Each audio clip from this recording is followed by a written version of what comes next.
The Zebra Midge. This is one of my go-to flies all season long. And that's because midges are the only major bug type that actively hatch throughout every season, including winter. So when you're not quite sure what fly to tie on, it's never a bad choice. And if you're new to fly tying, it is one of the first patterns we recommend learning here at VFC.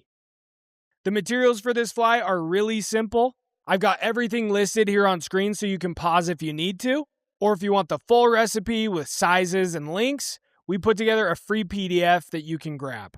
Scan the QR code here on screen or check out the link in the video description. All right, let's start tying.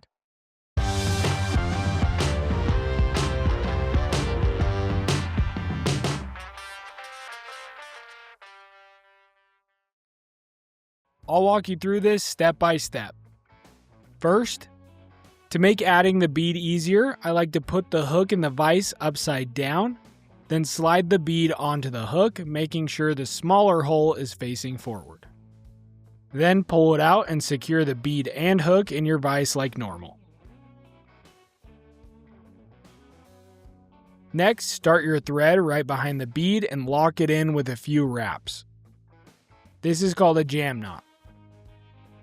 Then trim the tag end.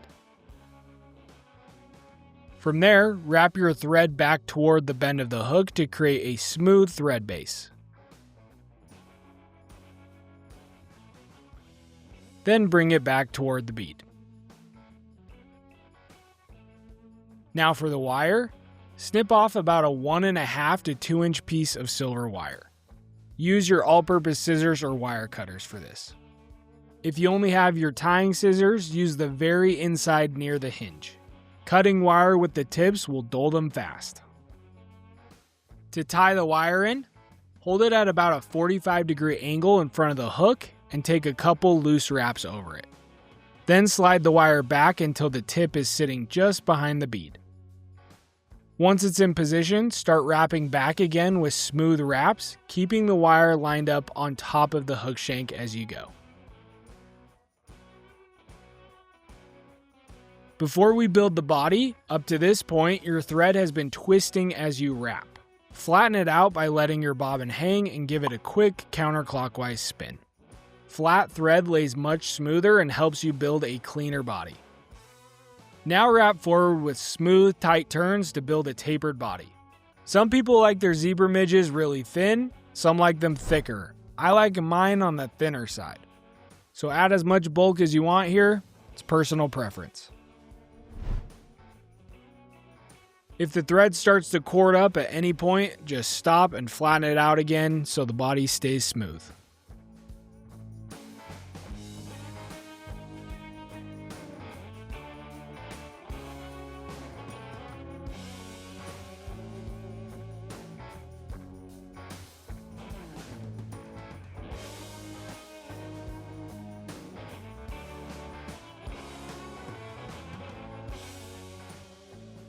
Once you've got the body where you want it, do a quick one-turn whip finish right behind the bead just to lock the thread in place.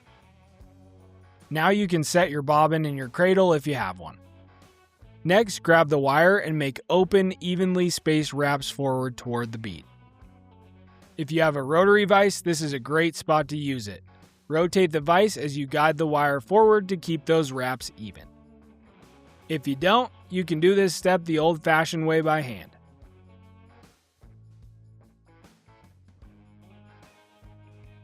When you get to the front, hold the wire in your tying hand and go up and over with the bobbin using your other hand. Then give it a few tight wraps on the other side of the wire, locking everything into place. Then bend the wire back against itself and helicopter free, or snip it off with your all-purpose scissors.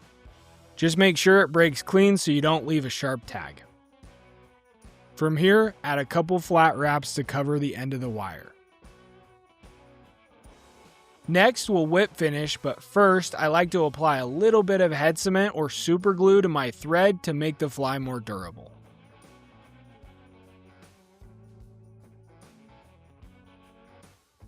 I'll add a couple more wraps Then grab my whip finisher and give it 3 to 4 turns.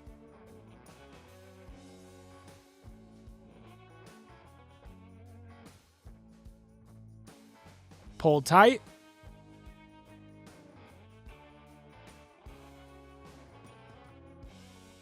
And trim the thread.